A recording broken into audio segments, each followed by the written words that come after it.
It's once again time for our rant and review videos, and this time we're actually checking out another Steve Jackson game, but this time it's not Munchkin, I promise. This is actually a really fun game.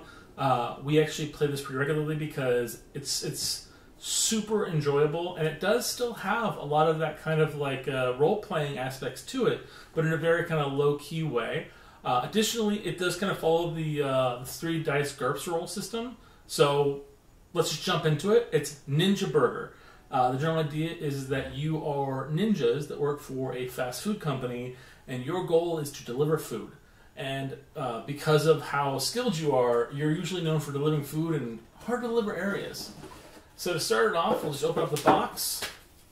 So you have a series of cards that you run through in the game.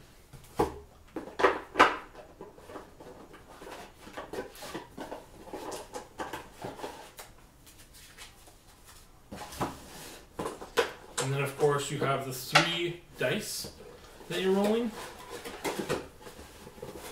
And then you have a myriad of tokens. We've specifically invested in these little sandwich bags because it makes it a lot easier when organizing it. But you have money, specifically that you gain every round or from doing certain missions. And then you have honor tokens, which is how you basically meter how the game is going. Then out of the cards, you of course have your mission cards that you basically will gain in the game. Once per round, each player will gain a mission. Like, for instance, this one is Castle Nosferatu. So you are delivering food to vampires, which is interesting because usually they don't eat food, they drink blood. And then, of course, you have your actual ninja cards. Now, when you're playing the game, you pick a character. Actually, you get 3 cards to start, and then you get to choose the one that you like the most out of them and then discard the rest. So with, for instance, these cards, you'll have skills on these cards that will specifically showcase what you can do, what your abilities are. For instance, customer service, swimming, combat, stealth, disguise, climbing.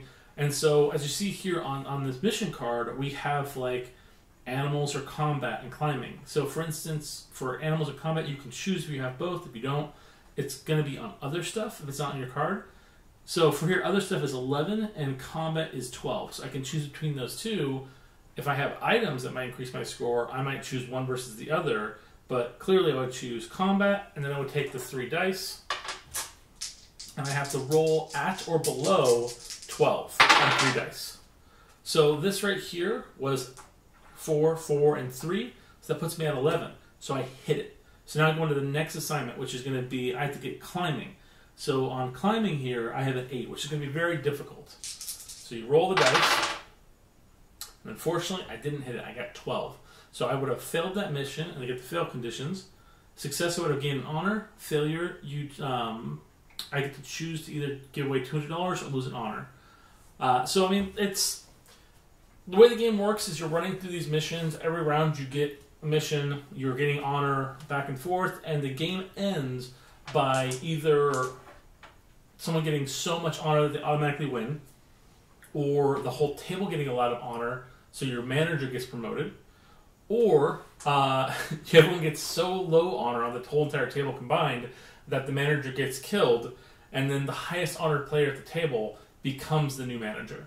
So that's like a real big facet of that. So the game doesn't go too long because eventually you're going to hit one of those 3 conditions that's going to create the end game. Throughout the game, every round you are getting more fortune cards, and these are where you get like the items that can help you out. For instance, wasabi coated gives you a +1 on any items that you put that on. Claws give you a +2 to combat to climbing and a +1 to combat. So that's a really great item, and so you're going to spend your money on it to put it down on the table. So that's $350. But for instance, if I have had that item on there, my climbing would have been 10.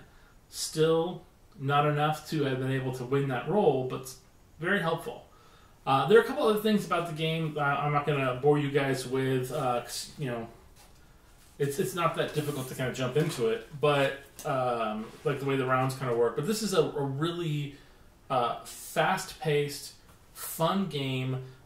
Kids can play it. It's really there are little things. Maybe you wouldn't want to play it with really super young ones because there's a lot like of reading and a lot of like kind of like understanding. But like for the most part, it's pretty fun, and I think a lot of kids will get the humor of it, and it's really not that risque. So a really fun game for the whole family. And, I mean, who doesn't want to be a ninja delivering burgers? Isn't that like the kid's dream? Well, hopefully you guys like this game. I hope you guys pick it up. Again, Steve Jackson makes some really awesome stuff. So we'll see you guys next time for our next rant review.